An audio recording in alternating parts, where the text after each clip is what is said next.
दिल्ली नगर निगम चुनावों को लेकर मतदान हो चुका है। ऐसे में जो लंबी एक थकान थी तमाम नेताओं की, वो दूर करने के लिए वो अपने घरों पर तमाम नेता जो है रिलैक्स कर रहे हैं।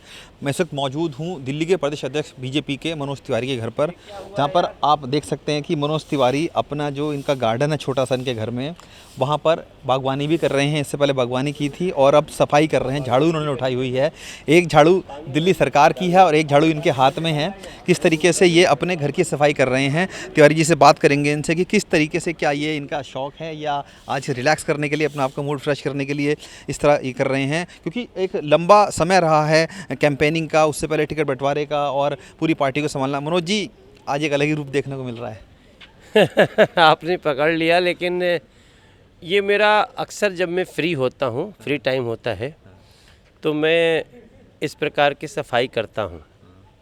आजकल धूल भी उड़ता रहता है। देखिए अब ये लॉन में एलईडी लगा है, लेकिन इसके ऊपर कितनी गंदगी आ गई थी, तो इसको थोड़ा सा ध्यान देने से ये चमक गया। मनोज जी, अब जब मतदान खत्म हो चुका है तो अब अगली प्रक्रिया चुनाव की जो होने आ रही है, मतलब रिजल्ट आएगा। अब कितने आश्वस्त हैं? जो एक एग्जिट पोल टोटल टीवी में भी दिखाया है कि 200 प्लस मान के चल रहे हैं कि हाँ, मैं जिस प्रकार का दिल्ली ने विश्वास किया है भाजपा पे, और नरेंद्र मोदी जी की नीतियों ने जैसे लोगों को अपनी तरफ आकर्षित किया है, तो सब कुछ चीज़ें मिल करके, और जिस प्रकार से दिल्ली की आम आदमी पार्टी और पीछे 15 साल कांग्रेस ने दिल्ली के साथ छल किया, धोखे दिए, झूठे वादे किए, तो सब गुस्सा भी लोगों के मन में था। और एक अच्छी टीम आई नरेंद्र मोदी जी की, तो लोगों ने दिल खोल के दे दिया। ऐसा मुझे लगता है कल हम 235 के आसपास पहुंचेंगे। 235 के आसपास इतना विश्वास लग रहा है? हाँ, मुझे लग रहा है। भाई हम ये क्यों कहें कि जब पूरी दिल्ली एक मन से सोच रही तो कुछ सीट नहीं देगी, ऐसा तो है नहीं। 2 करोड़ की दिल्ली हमारी अपनी है, तो मुझे तो इन लोगों को टोटल मिला के 30-35 भी मिल जाए तो बहुत है। 2015 में जब विधानसभा चुनाव हुए थे तो 70 में से 67 सीटें आम आदमी पार्टी को थी, उस समय झाड़ू चली थी।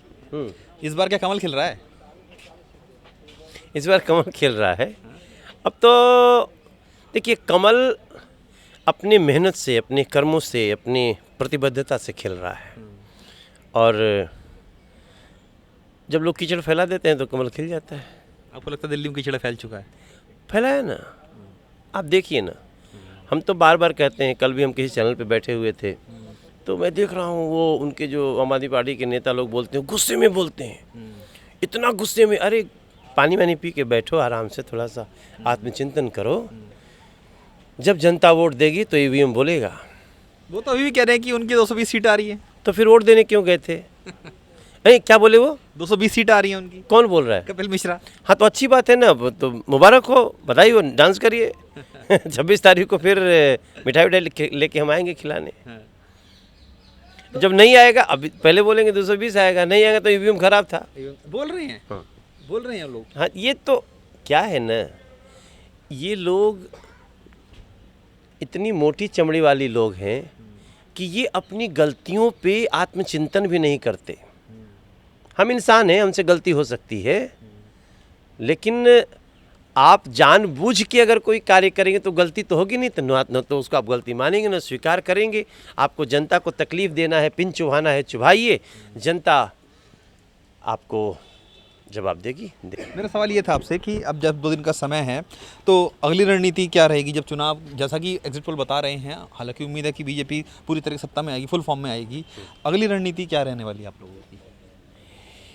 अगली रणनीति हमको 3 महीना के अंदर सबसे पहले दिल्ली में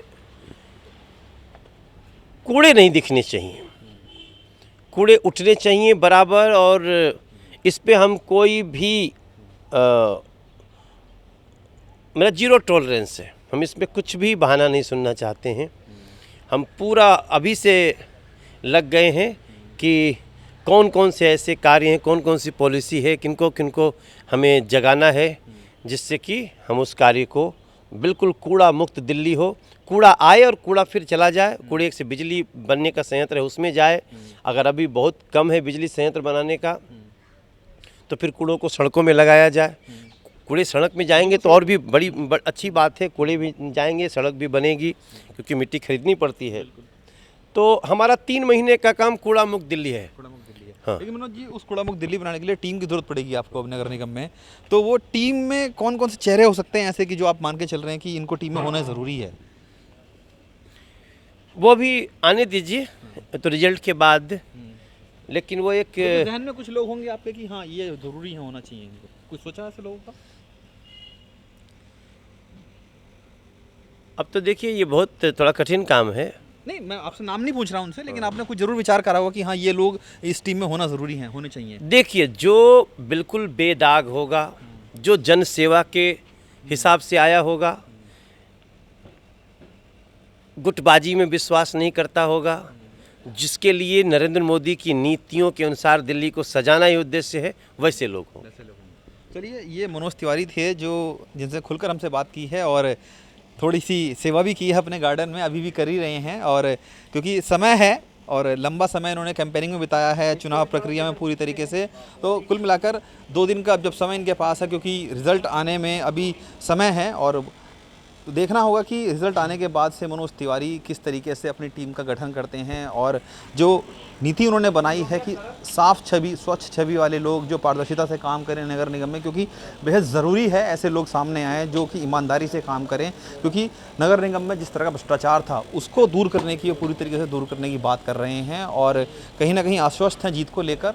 और कुल मिलाकर मनोज तिवारी भी खुश हैं क्योंकि जो रिजल्ट उनके आएंगे वो अच्छी टीम बनाएंगे और दिल्ली का विकास करेंगे। कैमरामैन कपिल बेदी के साथ जितेंद्र चौहान, टोटल न्यूज़, दिल्ली।